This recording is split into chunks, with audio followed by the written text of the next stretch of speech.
આજ તો આપણે મોમાં ઘેર જશું ટુએ છોટાનો આવો પ્રોગ્રામ કરશે એવું આપણે સપનામાં નહોતું વિચાર્યું.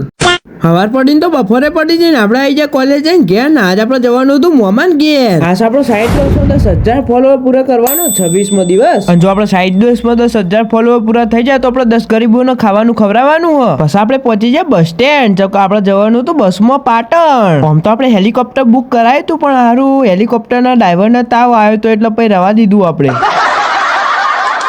પછી આવી જાય આપણી પાટણવાળી બસ. પછી સરપંચ સાહેબ ને 2 જણા બેસી જાય બસમાં છે આગળની સીટ ઉપર. જોયું ખાલી કેટલું અમીરું 62 લાખની બસમાં જવું હું.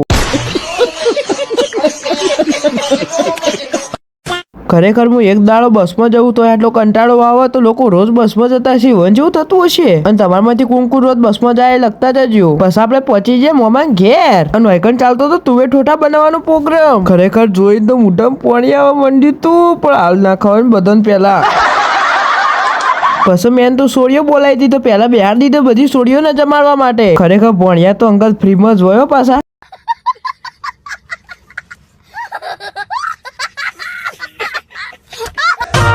બે દિવસ પહેલા મેં તુએ ટોઠા ખાધા દ્વારકાધીશ તુએ ટોઠા. વાહ તમારા તુએ ટોઠા લીલી અડદર ડુંગરિયું લહણ.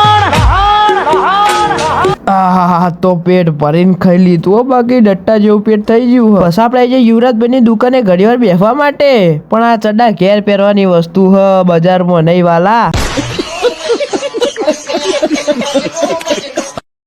જોડો તો આજના બ્લોગમાં બસ આટલું જ. મળી આવતા નવા બ્લોગમાં. જય માતાજી, જય શ્રી કૃષ્ણ. જો બ્લોગ ગમ્યો તો લાઈક ને ફોલો કરતા જાજો.